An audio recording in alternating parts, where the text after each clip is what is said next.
자, 세계 경제 및 국내 부동산 시장의 흐름이라는 제목을 갖고서 지금 매 분기 3개월마다 지금 하고 있는데요. 여기에 보면 이제 각자 인용되고 있는 것들은 이제 주로 이제 통계청에 나오는 이 나라 지표라고 있어요. 거기 그다음에 국토부 통계누리라든지 아니면 한국감정원, KB 이런 쪽에 있는 다 통계들을 바탕으로 해가지고 이제 제가 핵심적인 것을 이제 요약을 해놓은 겁니다. 그래서 여러분들은 뭐 뉴스나 신문들을 많이 좀 보고 계속 접하고 계시기 때문에 내용들은 다 아실 거예요. 다만 그거를 중요한 건 뭐냐면 옛말 있잖아요. 구슬이 서말이어도 꿰어야 보배라고 그랬듯이 그런 것들 많이 알아도 사실 이걸 어떻게 정립해가지고 하나의 정보화 할 수 있느냐가 그게 핵심이거든요. 근데 일반인들 사실 그게 좀 어렵단 말이에요. 그런 훈련을 안 해봤기 때문에 제가 이렇게 해가지고 그런 것들을 다 합쳐가지고 이게 하나의 정보화되고 이 정보를 투자 지식화하시고 이게 나중에 가면 이제 투자에서 지혜가 되버릴 수 있는 그런 걸로 좀 단계별로 훈련을 하고 있다니까 여러분들은 참고적으로 보시면 될 것 같고요.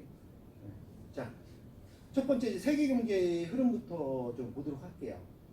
뭐 세계 경제 뭐 여러분들도 뭐 뉴스나 신문으로 자세히 뭐 잘 아실 거예요. 지금 세계 경제가 드디어 이제 경기 침체 국면으로 이제 접어들었어요.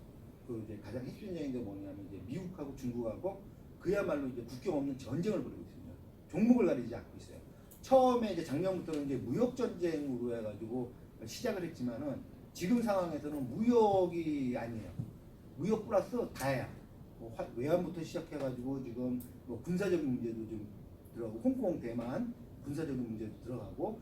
그러니까 어떻게 보면은 지금 G2 세계 1위와 2위하고 지금 이제 헤게모니 전쟁이 벌어진 거예요. 누구도 양보할 수가 없어요. 왜 그러면 미국 입장에서 요번에 중국을 못 잡으면 이제는 미국은 중국한테 밀릴 수밖에 없는 상황인 거고 중국은 요번에 꺾이면은 다시 밑으로 떨어질 수밖에 없어요. 그렇기 때문에 정말 생사를 건 사활을 건 전쟁이에요. 이러다 보니까는 이거 쉽게 해결이 안 돼요. 문제는 뭐냐면 고래의 싸움에 새우등 터진다고 세계 1, 2위가 다투다 보니까 세계 경제 전체가 다 휘청하게 지금 그런 상황이에요. 그래서 지금 본격적으로 지금 외국 보고서 같은 데는 어떤 얘기가 나오냐면 국내 어떤 경제랑 그 국내에 있는 기사랑 외국에 있는 기사는 조금 차이가 있거든요. 외국 기사 같은 경우는 어떻게 되냐면 지금 세계 경제 1, 2, 3, 4위가 지금 다 휘청거립니다. 1위가 이제 미국, 2위가 중국, 3위가 어디죠? 세계 경제 3위. 일본. 4위가 독일. 1, 2, 3, 4위가 이렇게 되는데 이 4개 나라가 다 지금 경제 침체에 이제 들어가고 있어요. 미국, 중국 붙었죠. 일본도 어떻게 하다가 우리나라하고 지금 또 한일 좀 문제가 벌어졌어요. 그래가지고 지금 그거 그다음에 독일 같은 경우는 지금 유로존은 좀 이따 설명드리겠지만은 지금 블랙시트 문제, 블랙시트인데 노딜 블랙시트가 돼버리면 유로존 경제가 지금 하락세가 지금 점쳐지고 있어요. 거긴 지금 경제적으로 지금 되게 혼란스러울 정도예요. 그게 다음 달이잖아요. 그렇기 때문에 그건 좀 이따 설명해드릴게요. 그래서 어쨌든 간에 세계 1, 2, 3대가 지금 다 휘청거리고 있기 때문에 세계 경제가 이제 본격적으로 이제 쉽게 말해서 R의 공포. R이란 건 뭐예요? 경기 침체를 얘기해요. 리세션. 경기 침체에 이제 본격적으로 들어가는 그런 시기가 돼버린 거예요. 그러다 보니까는 이제 트럼프 같은 경우는 뭐냐면 자꾸 이제 연준에다 압력을 주죠. 왜? 이제 금리 인하를 해라. 왜? 그럼 금리 인상 더 이상 금리 인상 얘기가 안 나오죠? 그죠? 미국이 지금 한 3년 동안, 2년 반, 3년 동안 지금 금리를 계속 인상하고 있어서 점진적으로 지금 0.25%씩 계속 올려서 지금 1.몇 %까지 올려놨는 상태에서 더 이상 금리 인상 얘기가 안 나와요. 왜? 지금 경기 침체가 본격적으로 들어가는 지금 상황이기 때문에 여기서 만약에 금리 인상했다? 이거는 거의 자살행위예요. 완전히 시중에 유동 자금성이 없어지기 때문에 경기가 확 꺾여버립니다. 그렇기 때문에 지금 중국하고 지금 붙어 있는 상황인데 지금 할 수가 없어요. 그래서 자꾸 연준에다 압박을 주는 거예요. 왜? 금리 인하 해라. 근데 아시겠지만 연준은 이제 독립기관이기 때문에 대통령이 하라한다고 할 수 있는 건 아니에요. 그래서 지금 어쨌든 좀 약간 방어하고 있는 입장에서 근데 제가 좀 봤을 때 전체적으로 전망은 금리를 인하를 할 거예요. 미국도 금리 인하할 것이고 그럼 한국 경제? 당연히 한국도 금리를 인하를 해야 돼요. 지금 미국 같은 경우는 지금 2에서 2.25잖아요. 한국 같은 경우는 좀 1.5고 금리. 사실 전 세계가 지금 초저금리 상황이거든요. 금리가 1.52%다. 이거 저금리예요 지금. 물론 이제 전 세계 거의 4분의 1, 20한 2, 3% 정도는 지금 마이너스 금리인 걸 알고 계시죠. 일본 같은 경우도 지금 마이너스 금리잖아요. 사실 자유경제에서는 마이너스 금리라는 건 존재할 수가 없는 건데 인위적으로 정부가 지금 만들고 있는 거예요. 왜? 시중에 유동성 장세를 만들어줘서 자꾸 이렇게 뭔가 일으키려고 경제 상황을 일으키려고 그러고 있는 상황이기 때문에 어쨌든 간에 전반적으로 봤을 때는 향후에도 금리 인하 압박은 계속 이어질 것 같다. 왜? 그만큼 세계 경제가 안 좋다는 얘기예요. 왜? 세계 경제가 정상이면 금리 인하를 하라고 할 이유가 없잖아요. 그렇죠? 점진적으로 금리가 인상돼야 되는 게 맞거든요. 근데 지금 그렇게 해서는 감당이 안 되니까 자꾸 금리 인하를 압박을 하는 거예요. 그래서 세계 전체적으로 봤을 때 향후에도 금리 인하는 지속적으로 이루어질 것 같다. 그만큼 세계 경제는 안 좋다 이렇게 보시면 돼요.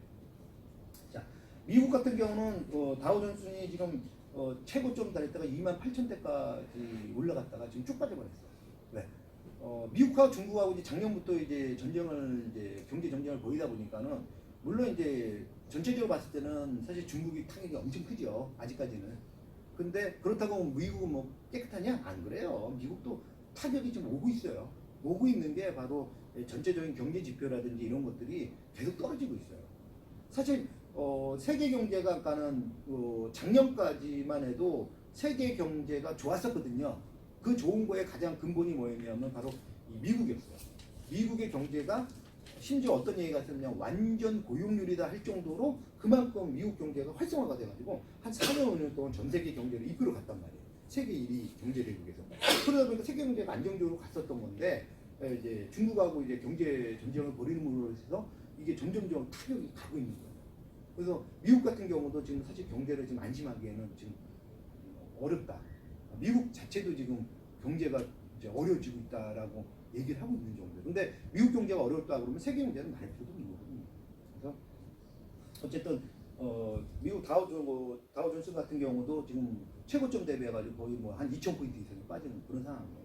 그리고 미중 무역 전쟁 장기화 이게 분쟁이 붙더라도 이게 단기간에 끝나면 사실 더 그러면 협상이 됐기 때문에 더 상승할 수 있는 여력이 생기는데 문제는 뭐냐면 이게 장기적으로 간다는 얘기예요.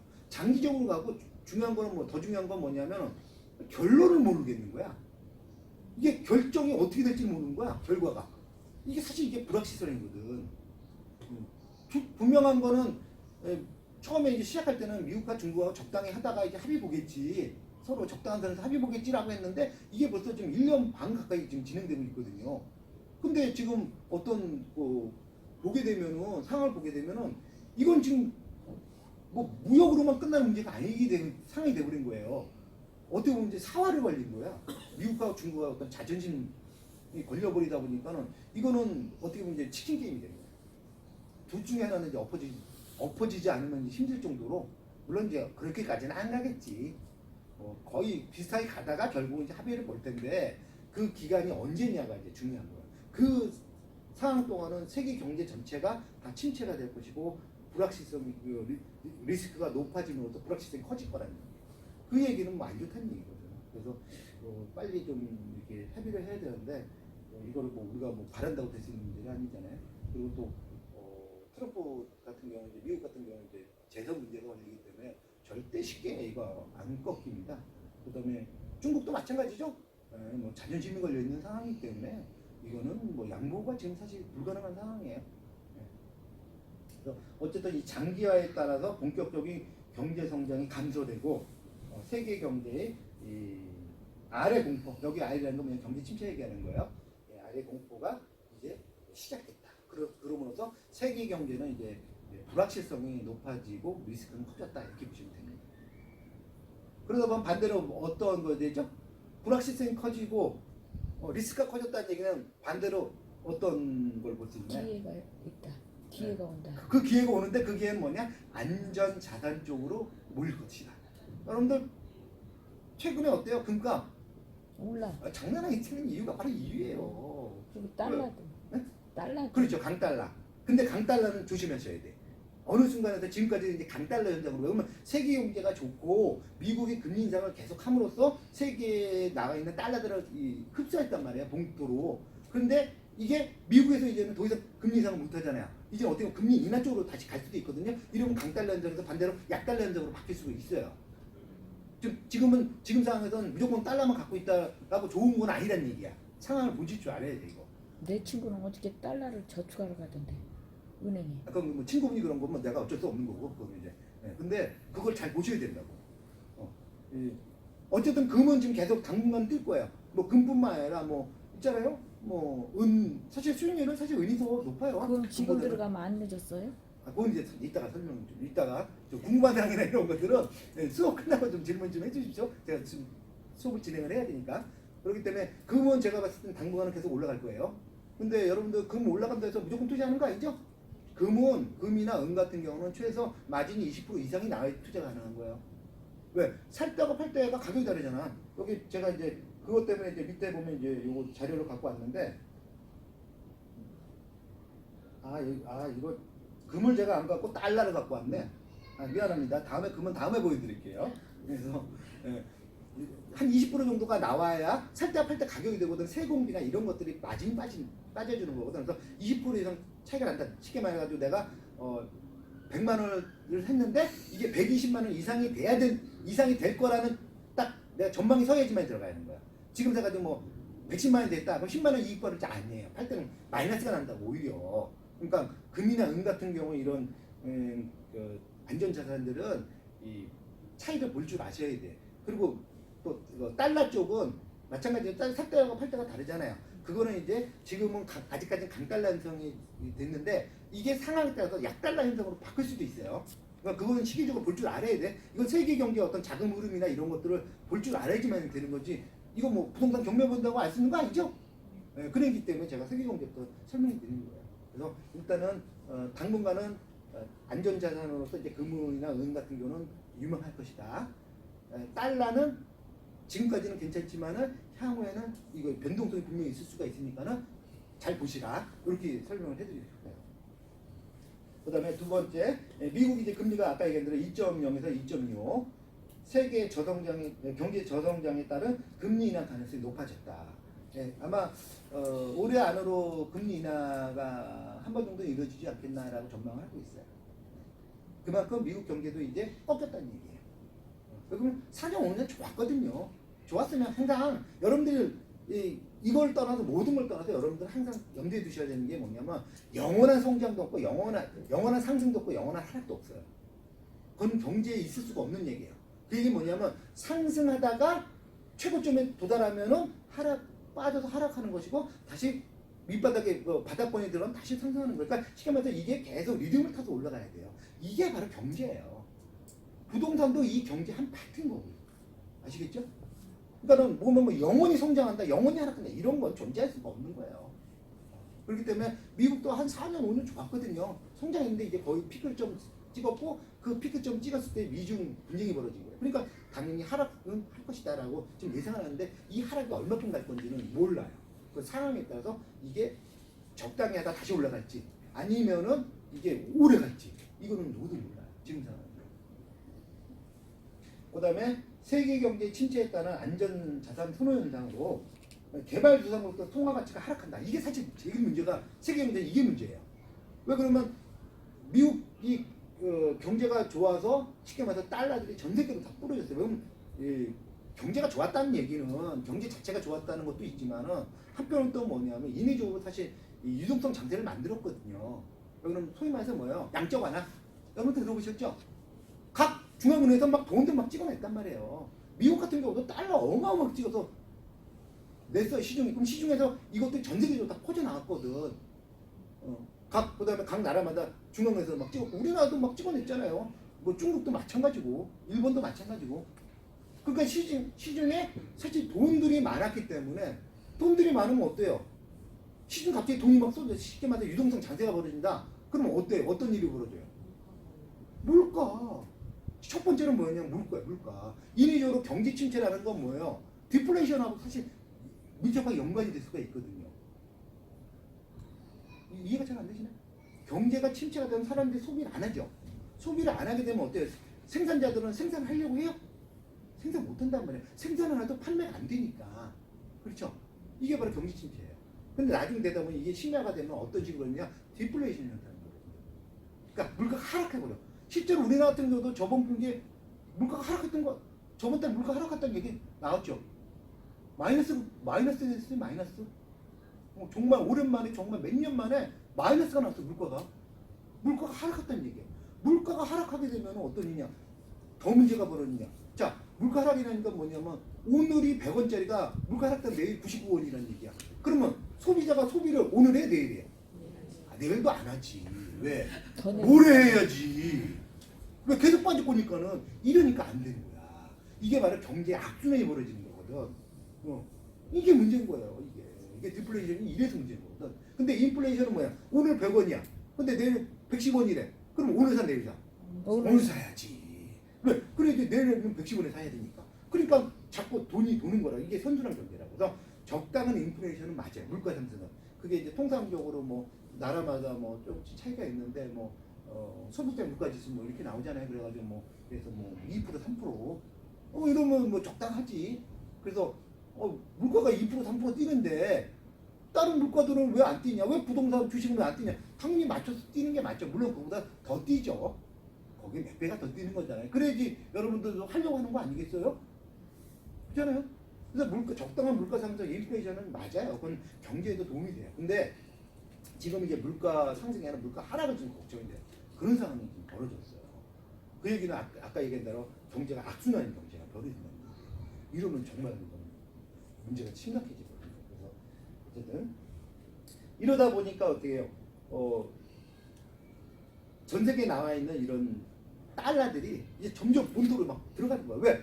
이게 문제가 바로 이제 우리나라 같은 경우는 이제 IMF와 리먼 브라더스 사태를 겪었잖아요. 사실 IMF야 뭐 우리 외환이 부족했기 때문에 대기업들이 너무 이제 확장 경제를 해서 차입을 하다 보니까 그것도 단기 외채로 차입하다 보니까 이제 못 갚아서 이랬던 거고 리먼 브라더스 같은 경우는 사실 특히 미국에서 이제 신용 경색이 벌어져가지고 벌어진 문제인데 이 양쪽의 문제가 뭐냐면은 이런 전 세계적인 사태가 벌어지게 되면은 딴 게 없어요. 전 세계에 나가 있는 이런 달러들은 다 어떻게 된다? 본토로 다 들어간다. 왜? 불안하니까. 그렇잖아요. 이게 확장될 때는 막 뭐 이거 특정한 국가를 얘기하기가 좀 동영상 촬영하니까 좀 사실 부담되는데 뭐 그래서 뭐 라오스나 캄보디아, 베트남 이런 데로 가서 막 돈 들어가서 막 거기 개발상 막 이루어지잖아요. 경기가 좋을 때는 가능해요. 그래서 자산력이 팍팍 늘어날 건데 문제는 전 세계적인 문제가 펑 터졌다. 세계 이제 리스크가 확 벌어졌다. 그러면 어떻게 해요? 여기 할 수 있어요? 없어요? 못하지. 그러니까 돈들이 어떻게 해요? 다시 본토로 미국으로 다 들어간다. 그럼 여기 진행이 안 돼. 이게 제일 리스크가 커지는 거예요. 진행됐다가 갑자기 쫙 빠져버리면 어떻게 해요? 돈들이 없는 거예요. 뭐 시중 자국 돈들은 많겠지. 문제는 뭐냐면 달러들이 없다는 얘기야. 이게 문제인 거예요. 이게. 우리나라 같은 경우도 IMF 때 이런 거 달러 없어가지고 근무금도 했잖아요. 리만 브라더스 때도 우리가 IMF 겪어가지고 그때 리만 브라더스 때도 제가 지금 얼핏 기억나기로 지금 외환 보유가 한 2,500억 불 정도가 됐었어요. IMF 하도 이제 없어가지고 그 고생을 했기 때문에. 근데 2,500불이 딱 3개월 만에 580불 나왔어요. 거의 1,900불인가를 다 빠져나갔어. 왜? 리만 브라더스 그 전 세계적인 리스크가 벌어지다 보니까 어떻게? 딴 게 없어요. 선진국에선 돈이 잘 안 빠져나가. 왜? 안정적입니다. 쉽게 말해서 뭐야? 대마 비싸잖아. 경제도. 큰 데는 안 무너지잖아요. 근데 어때요? 그거에 비해서 이런 이머징 마켓들은 어때요? 이게 사실 아니거든. 그러니까 어떻게 거기서부터 제일 먼저 빠져나가요. 그래서 세계 경제가 리스크가 벌어졌다 그러면 어떻게 이런 이머징 마켓들부터 타격을 받는 거예요. 그래서 리만 브라더스 때 불과 3개월 만에 단기 외채가 한 1,900불인가를 빠져나와. 그래가지고 2,500불이니까 안정적이다. 뭐 IMF 겪어서 우리가 정부에서 이런 외환 보유고를 해놨다고 자랑했는데 3개월 만에 쭉 빠져나가니까 다시 어떻게 해요? 다시 일본하고 호주하고 통화 스와핑 해야 한다고 때문에 싹 난리 쳤던 거예요. 그러니까 왜 이제 달러가 없으니까 이런 일이 벌어진다는 얘기예요. 지금도 마찬가지로 우리나라가 지금 거의 4,400억 불 정도 사상 최고로 지금 외환 보유고를 하고 있는데 여기서 중요한 건 뭐냐면 그 볼륨도 중요하지만 더 중요한 건 뭐냐? 거기 단기 회차가 몇 프로냐예요. 단기 회차가 많다는 얘기 뭐야? 1년짜리 6개월짜리 1년짜리 단기 회차가 많다는 얘기는 그건 6개월 지나고 다 빠져나간다고 보시면 돼요. 그러면 외환보유가 확 떨어져 버리는 거예요. 그럼 나중에 달러가 또 물론 이제 우리나라는 아직 이제 그거는 넘어선 것 같아요. 뭐 그럴 정도는 아닌데 바로 이런 전 세계적인 이머징 마켓에서 그런 일들이 벌어지는 거예요. 그렇기 때문에 세계 경제가 휘청한다 그러면 제일 먼저 죽어나가는 데는 바로 이런 이머징 마켓이다 이렇게 보시면 돼요. 그래서 거기에 대한 이제 리스트들이 있어요. 불리 리스트들이 어디가 좀 위험할 것 같다라는 한번 보시죠. 예. 개발도상국의 통화 가치가 하락하죠. 통화 가치가 왜? 시장 자체가 이제 휘청해 버리니까 시계도 환율이 폭등하는 거야. 제일 먼저 달러가 빠져나가는 그거 첫 번째로 뭐냐? 그 자국 통화 가치가 뚝 떨어져 버리는 거야. 그러니까 환율이 폭등해. 환율이 폭등하는데 거기서 외채들이 다 빠져나가는 거야. 이제 빠져나가면 더 없어지는 거지. 이게 악순환이 확 벌어지는 거야. 그래서 세계 경제가 휘청해 버리는 겁니다. 거기에 보면 이제 여기에 보면 이제 브라질 세계 9위 경제예요. 9위 경제. 우리나라가 지금 11위, 12위 정도 하거든요. 우리나라에서 경제 규모가 더 커요. 브라질. 거기에 뭐 이제 터키, 멕시코, 베네수엘라 같은 경우는 이미 뭐 국가 거의 부동산 상위죠. 자국민이 거의 20% 이상이 다 탈출을 했죠. 신문기사 다 보시죠? 안 보세요? 시간이 없으니까 그렇죠? 연습곡은 재밌는데 그렇죠? 이런 것도 보려면 또 머리 아프니까 외국 아르헨티나 거 나라 무슨 상관 있어 이렇게. 근데 여러분들 이제 제대로 하시려면은 보셔야 돼요. 세계 경제 흐름부터 모르고서 부동산 투자에 성공한다? 이제 그런 시장 아닙니다. 우리나라 이런 부동산도 다 연결돼 있어요. 물론 이제 끈들이 몇 개 이루어지겠지만 중간에 이것까지 다 보지 않고는 할 수가 없어요. 그래서 어쨌든 이런 나라들이 지금 상당히 타켓으로 올라가겠다. 이 중에서 뭐 예를 들어 가지고 베네수엘라 거의 지금 엎어지는 상태인데 마지막 뭐 브라질이나 이런 데가 뭐 휘청한다 이러면 사실 저희 세계 경제가 좀 타격이 좀 심각해질 수가 있다. 네. 면밀히 저도 보고 있어요. 그다음에 이제 중국 같은 경우는 상해지수 뭐 어마어마하게 떨어졌죠. 지금 거의 30% 이상이 폭락한 걸로 알고 있는데 지금 지표들이 계속 나오는데 지금 거의 최악의 상황까지 갔어요. 경제 성장률부터 시작해가지고 진짜 6%대 완전 초반, 잘못하면 6%도 무너지겠다라는 상황에서 미국하고 중국하고 지금 무역 분쟁이 벌어져가지고요. 그래도 표면적으로 제일 많이 당한 데는 지금 중국이에요. 누가 뭐래도. 그나마 지금 버티는 이유가 중국이 이제 공산국가이기 때문에 지금 똘똘 뭉쳐서 지금 버티고 있는 거지. 사실 이거 얼마큼 버틸 수 있는지는 문제예요. 특히 이제 트럼프 입장에서 이제 지적 재산권을 걸고 넘어가기 시작했는데 이게 뭐 지적 재산권이 전 세계적인 규모는 1,000조 달러가 뭐 그러더라고. 이거 중국에서 감당하는 돈 쉽지 않거든요. 그래서 아마 제가 봤을 때는 타협은 될 겁니다. 협상은 분명히 이루어질 건데 언제 될 건지 그리고 중국에서 얼마큼 양보를 할 건지는 관건이에요. 중국도 뭐 지금 이게 외신이나 이런 걸로 들어봤을 때는 협상을 하고 싶고 타격을 하고 싶은데 좀 중국의 좀 자존심을 좀 세워주는 입장에서 좀 하면 안 되겠냐라고 지금 얘기들을 하고 있다는 얘기를 지금 외신을 제가 봤어요. 그만큼 중국은 지금 심각하거든요. 그래서 여기 보면은 부채 폭발 가능성 경고. 이게 사실 작년 제가 여러분들 뭐 올해 수업을 저한테 들으신 분은 아시겠지만 제가 작년부터 계속 얘기를 하잖아요. 이 옆에 보면 이제 넥스트 차이나라고 써 있잖아요. 이게 동영상으로 이게 과연 해도 되는 건지 내가 사실 조금 헷갈리는데 저랑 지금 몇 년째 같이 하시는 저기 홍콩 파트너가 계세요. 그 비즈니스 파트너가 홍콩의 사모펀드 한국인이네. 거기 이제 홍콩을 가셔가지고 거기 이제 총괄을 하셔요. 그분하고 이제 주기적으로 연락을 하는데 홍콩 같은 경우는 지금 홍콩 난리 났잖아요. 그 중국이잖아요. 근데 작년부터 어떤 얘기가 나왔냐? 넥스트 차이나다. 넥스트 차이나다. 이게 무슨 소리냐? 다음이 차이나래. 이게 무슨 소리냐? 다음에 터지면 차이나래. 이게 내부적으로는요 곰고 터지기 일부 직전까지 갔대 지금. 왜 그러면 중국도 지금 돈 어마어마하게 뿌려댔거든요. 양적 완화하면서. 중국은요 돈 쏟아내는 게 우리하고 단위가 달라요. 뒤에 공이 한 두 개가 더 붙어야 돼. 제가 수백조 수천조를 그냥 뿌렸어요. 중앙에서 막 위안을 찍어내가지고. 그래가지고 그거 왜 그러면 거기도 대표적인 원인이냐면 토건국가거든. 토목 건설로 해서 경제 성장률을 이룬 나라예요. 일본도 마찬가지고 일본에 잃어버린 20년 동안 그거 했던 거고 한국도 토건 문화고 사실 우리나라가 경제 건설 문화가 부동산 건설의 경제도 차지하는 비율이 상당히 높죠. 그래서 건설 경기가 헛 떨어진다. 분양이 안 되다. 그러면 우리나라 경제가 훅 꺾이는 이유가 바로 이거예요. 대표적인 토건 문화이기 때문에요. 바로 일본, 한국, 중국. 아니, 대표적인 나라예요. 아시아에서는. 중국도 마찬가지예요. 어마어마하게 건대 사업을 했는데 그러다 보니까 이 다 부채거든. 그러다 보니까는 거기에 보면 이제 우리나라 같은 경우는 이제 무슨 뭐 지방 자치 하잖아요. 뭐 경상도, 전라도, 강원도 이렇게 나오잖아요. 거기는 무슨 각 성이 있잖아요. 이 성의 재정이 거의 부도위기까지 가죠. 근데도 이런 것들이 언론에 나오진 않아. 왜? 왜? 공산국가니까. 공산국가니까 드러나질 않는 거야. 언론 통제를 해버리니까. 뭐 네이버가 안 된다며 중국 가면은 누가 그러던데? 그럴 정도로 언론 통제가 심하다는 얘기예요. 그러니까 근데 그 전문가는 이제 알지 내부적으로. 근데 완전 공고 골만돼. 거기다 그러니까 그냥 미국에서 그냥 압박을 주는 거 계속. 왜? 이거 이제 건들면 터지는 거야 이거는. 그러니까 중국에서 이제 못 버텨요. 지금까지 버텨온 것도 사실 잘한 거고 이제는 어쩔 수 없이 거기다 이제 대만 홍콩 걸려 있잖아요. 예, 사실 중국에서는 아직까지는 미국을 뛰어넘을 수가 없어요. 뛰어넘을 수가 없고 이제 자존심 세우려고 했다가 이제 뭐 이제 적당히 이제 세우는 선에서 이제 합의를 보겠죠. 빨리 합의 좀 봤으면 좋겠어요, 저도.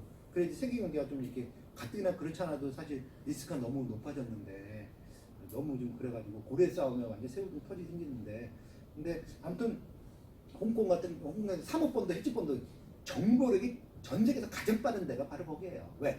거긴 돈을 갖고 투자들이 이루어지는 데잖아요. 그것도 전 세계를 상대로. 사실 웬만한 국가 정보기관보다 더 발달돼 빠른 데가 그런 데예요. 왜? 투자를 하려면 정보가 있어야 투자를 할 거 아니에요. 정보 속 투자 가능한가요? 전 세계를 상대로 해야 되는데 전 세계 국가들의 정보력을 다 해야 되니까 그 투자 시스템이 얼마나 정교한데요. 그러다 보니까 그 정보력이 진짜 빠르거든요. 근데 작년부터 저하고 하면서 얘기해요. 교수님 저기 넥스 차이나예요. 다음에 터지면 차이나일 거예요. 사실 브라질, 터키 이런 데보다도 어떻게 보면은 더 심각해요. 근데도 드러나질 않을 뿐이에요. 왜? 언론에서 막아버립니다. 근데 중국은 한번 터졌다? 어마어마하게 터질 거예요. 그거를 이제 집중적으로 이제 미국에서 이제 찍고 들어갈 거고, 아이 귀신 같거든 절대 그거 안 놓치거든. 계속 압박을 줄 거고. 그래서 아무튼 이 중국 혹시 저기 위안화 뭐 갖고 계신 분도 있죠? 위안화를 갖고 계신 분 있잖아요. 예, 신중하게 보유를 하시기 바랍니다. 조만간에 훅 떨어질 수도 있어요. 물론 이제 세계 2위 국가가 뭐 부도는 나진 않지. 왜?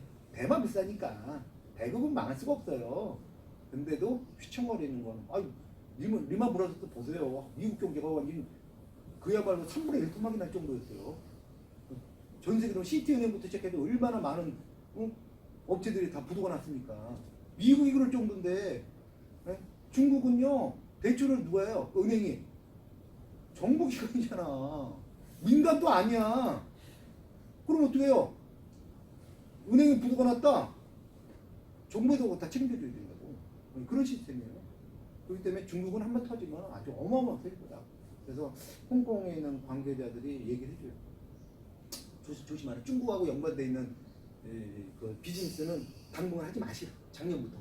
작년부터 안 하고 있어요. 사실 사드 문제 때문에 이제 한국하고 중국하고 좀 문제가 있잖아요. 저 잘 안 들어오잖아요. 그런 것도 있었지만 사실 불과 2, 3년 전만 해도 차이나머니라고 돈들 어마어마하게 들어왔거든. 뭐 제주도, 송도, 영종도 어마어마하게 들어왔어요. 그 저도 거기 인발부해가지고 같이 금융구조를 설계했었어. 작년부터 딱 일절. 왜? 이거 들어왔다가 뭐 개발을 딱 세팅했는데 돈이 들어오도 안 들어오면 어떡해? 이거 훅 가버리는 거야. 이거 관계했던 컨소시엄이 이뤄서 들어갈 거니까 다 무너지는 거야 이거. 그렇기 때문에 이제 당분간은 차이나머니는 안 해요. 손 안 돼 저희도. 오히려 그러면 넥스트 차이나가 될 수 있기 때문에. 그리고 사실 차이나머니도 지금 거의 안 들어오고 있어요. 작년부터 실제로. 왜? 중국에서 지금 자꾸 돈들이 빠져나가니까 엑소더시 현상이 벌어지잖아요. 자본가들이 자꾸 리스크가 불안하고 압박이 가하니까 자꾸 돈을 자꾸 외국으로 빼돌리잖아. 그러니까 중국에서 자꾸 막잖아요. 그래서 이제 이런 대규모 자본들이 이게 본국 외로 나가는 것들을 많이 차단해요. 그래서 차이나머니들이 지금 거의 지금 못 나오고 있는 그런 상황이에요. 이게 그냥 참고예요. 어쨌든 간에 중국이 지금 상당히 지금 침체가 되고 있다. 이거 터지기 시작하면 어마어마하게 터질 거다. 근데 물론 터지지는 않을 겁니다. 그 전에 미국하고 합의를 볼 거예요. 대충 이제 자존심 세워주는 선에서 적당히 이제 도장 찍고 미국에서 또 받을 건 또 받겠지 충분히. 그 사람들은 완전 장사꾼이니까 그렇게 적당히 이루어지지 않을까 봅니다. 그다음에 일본 같은 경우도 사실 잘 나갔다가 일본도 되게 안정적으로 갔거든요. 안정적으로 갔던 이유가 딴 게 없어요. 일본이 잘해서 아니야. 2014년도 13년도가 아베 정권 들어오면서 어때요? 제일 먼저 한 게 양적 완화예요.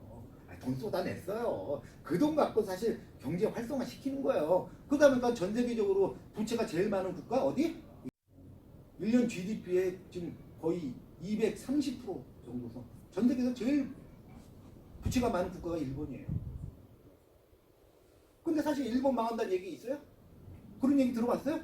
없어요. 왜? 일본의 국채를 일본 국민들이 90% 이상 갖고 있거든. 그러니까 그게 다른 거야. 미국 국채를 누가 많이 갖고 있어요? 중국이 제일 많이 갖고 있잖아.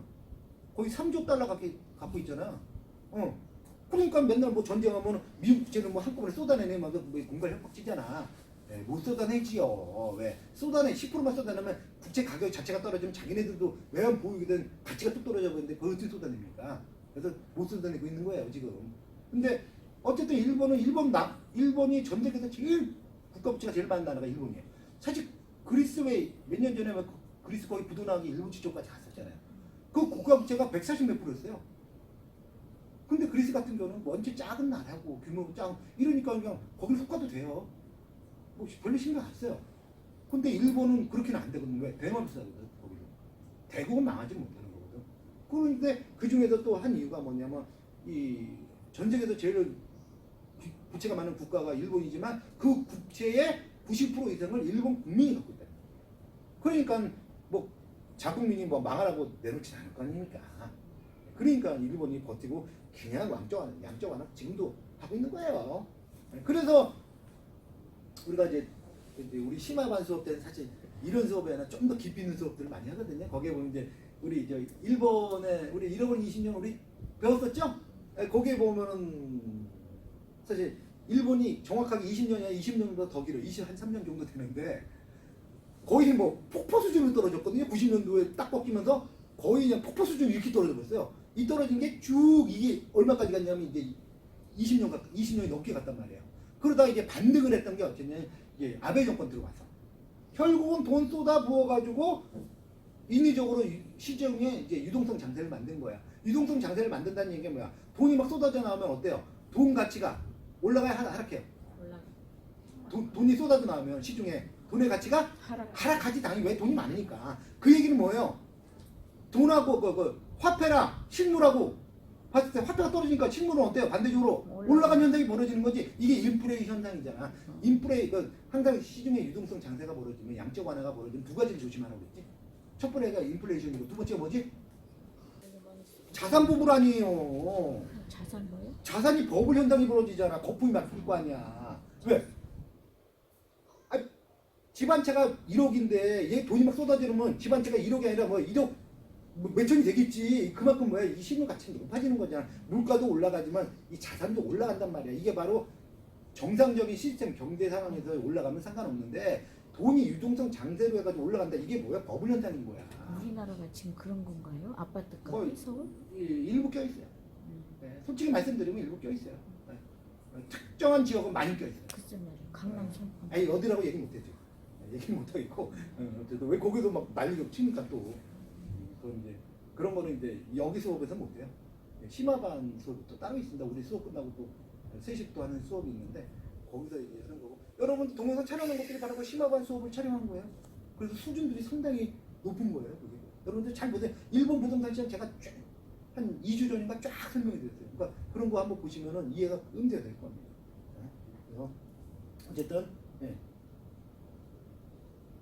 일본 같은 경우는 이제 오죽 했으면은 이 양쪽 하도 돈을 쏟아 보니까 일본이 23년 가까이 된 상황에서 지금 지금 자산이 올라가고 있어. 땅값이 올라가고 있어.